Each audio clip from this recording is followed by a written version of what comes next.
How are we doing, everyone? Sam here, United People's TV, here with another interview. And this time I'm joined by Rick Elfrink, who writes for ED, which is the daily newspaper out in Eindhoven, because I really want to try and find out some information about Ibrahim Sangare. Now, Manchester United have been linked with him over the last couple of weeks. He's a powerful central midfielder, plays for the Ivory Coast, a key component of that PSV team that, of course, beat Ajax and Erik ten Hag in the Dutch Cup final this year. And of course, the team that Ruud van Nistelrooy is about to manage next season. So thank you very much for joining me today, Rick. And yeah, it's going to be really good to sort of to get a bit of insight from a Dutch perspective into Sangare. Now, how has he played, and what's his career been like so far at PSV? Is he like an outstanding player in the Eredivisie? Are you surprised by the links with moves to Premier League clubs and Manchester United?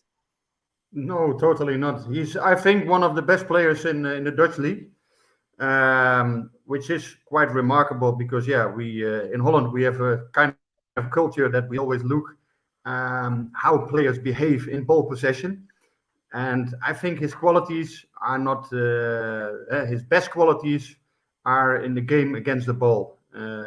Yeah, this player has incredible skills when it comes to interceptions, defending. That is his big power. But I think he also improved a lot in ball possession. When he came to Holland in 2020, I think not a lot of people heard of Ibrahim Sangare, to be honest. He came from Toulouse. That's of course a club in France.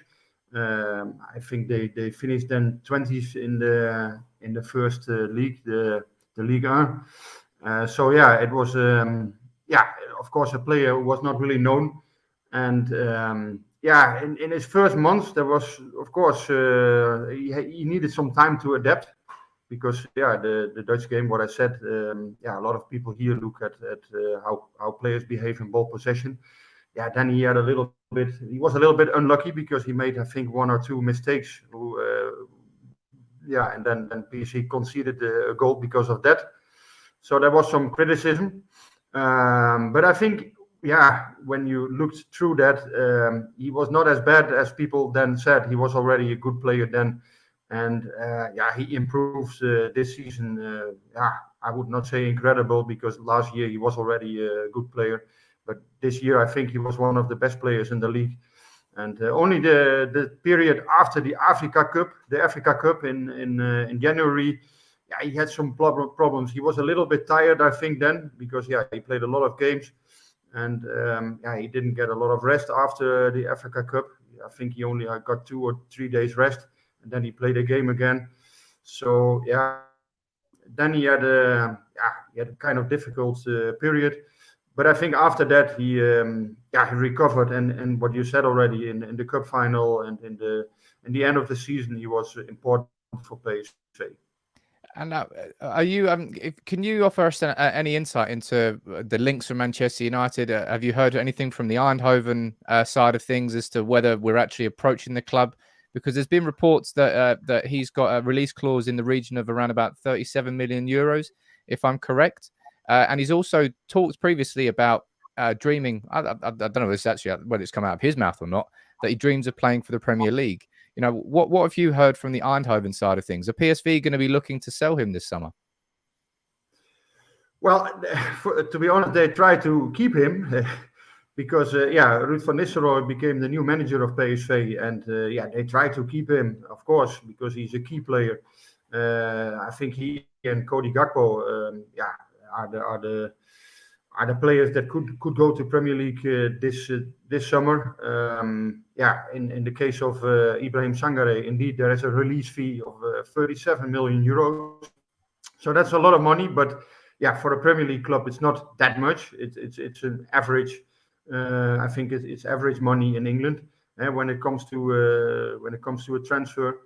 But in Holland, it's a kind of lot of money, 37 million euros. And for sure for PSV, I think they sold only Irving Lozano once for more money, for like 40 million, I think. So it's near a record when they sell him. To be honest, I did not hear about concrete interest of Manchester United. What we heard is that clubs like Newcastle, Aston Villa, that they are really following him. Also Liverpool sent some scouts, is what we heard. In England, you hear also that Chelsea and Manchester United are interested. I did not get signals that it's really concrete at the moment. But what I said, Ibrahim Sangare can be a real interesting player for the Premier League because of what I said. He's incredible, strong. I think he can play many matches in a row. I think he's able to the load of the Premier League. I think he's able to do that. What I said, his defending skills are really incredible. This is a kind of player in Holland that we do not always recommend the way they should be, I think, because he's really in every team. I think he would be so important, and also for Ajax and Feyenoord, he would be a very crucial player, I think. You led on to it there. Now, I think you'll be able to offer us a little bit of insight into this. You've obviously watched Erik ten Hag at Ajax, and you know the style of play that he has, and you know the midfielders that he likes to play with. Do you think that Sangare would be a midfielder that could fit into an Erik ten Hag system? Do you think it would work quite well? We're being linked with a move for Frenkie de Jong this summer to Manchester United. Could those two work well as a balanced duo in midfield? I think it's more logical for United to look at this prospect because Frenkie de Jong is, I think, more a kind of player for Ten Hag. I think Ibrahim Sangare is then a player who can play before the defense, so as a number 6. And when you play with two defending midfielders, he can also play, of course, as a defending midfielder. But I think his best qualities are not in the offensive, although he can be important in ball possession. But his best play is in defending in playing against the ball. That is what he is best in. Now with watching Ajax in the Eredivisie, does Ten Hag typically really need a player like Ibrahim Sangare, or if you look at Schöne and Schöne and De Jong back in 2018-19, or you look at towards Gravenberch and Alvarez now, does he really need a proper defensive midfielder? Because it's a big question that a lot of United fans have about his style of play, or does he operate more with sort of two midfielders, suppose like De Jong, who can play in possession? Because for me personally, I think we desperately need a player like Ibrahim Sangare. As you say there, somebody who sits in front of the defense, who's best. What Frenkie de Jong, what he can do, you saw this week against Wales in the last minute, what he's able to do. And then he crosses the whole field. And what Frenkie de Jong can do, that is incredible. I saw these things.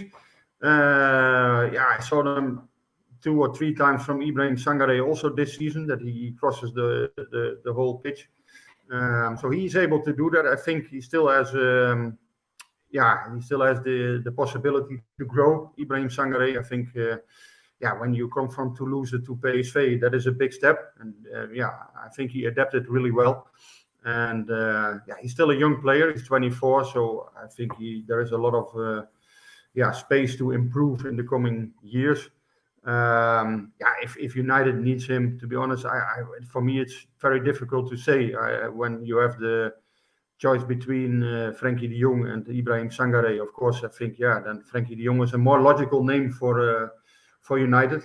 When you need someone who for the balance in your team, then Ibrahim Sangare is a very crucial player. Of course, when you have two very offensive midfielders, and when you play with one number 6, then he's I think one of the best options you can get, because this guy has really incredible interceptions. What do you think the chances of Ruud van Nistelrooy really wanting to hold on to Ibrahim Sangare for one more year? Do you think there's a chance that he stays, or do you think, whether it's to United or somewhere else, do you think Sangare will be leaving PSV this summer? Yeah, I think after 2 years, of course, it's always the player as a management. It's maybe possible to cash now for the management also, but for his career, it could be useful maybe to stay 1 year at PSV. It could also be good to go to a club like Newcastle or and what I said, Aston Villa, and then adapt 1 year to the Premier League, like Gini Wijnaldum did in the past. He also came from PSV, and he also went not to a top club, but he went to Newcastle then. So I think that was a very useful year for him also to adapt to the Premier League first. It can also for PSV. He's a still player, so they are really, they are not wanting him to leave. But there is a release fee when a club pays 37 million euros. Then Ibrahim Sangare goes to the Premier League. So and of course there is a management behind this player. They can also earn some millions. You know how it works. Players make transfers, and it's possible that he goes in the summer. They will have to they will have to count with that. And if it doesn't work out a transfer, then PSV will be happy because he stays. And then another player maybe goes there. So Cody Gakpo is also a player who can go to the Premier League maybe this summer. Yeah, Cody Gakpo. I watched him in the Dutch Cup final. He's definitely probably one of the standout players from PSV, and I would put Ibrahim Sangare in that category too. But Rick, I appreciate your time today, man. It's good to hear from the Dutch perspective on Sangare, how good he's been. The release clause is really interesting. As you say, they're 37 million euros. It's a substantial fee for a Dutch club to receive, but in the grand scheme of how big transfers have got all around Europe, it's relatively cheap for what could be a very powerful, dominant central midfielder. And Manchester United are desperate for that. So fingers crossed, I'll be speaking to you again in a couple of weeks' time after the links with United get a bit stronger. What happens? Let's see you. But look, appreciate your time today, man. And thank you very much for joining me, for the bit of insight that you offered there on the Sangare deal. Obviously, if United go in with that money, PSV will sell. It's a good fee for a player that could change Manchester United's team. But let's see what goes on. But Rick, I appreciate your time today. Thank you very much. Thank you. Top level. Ciao.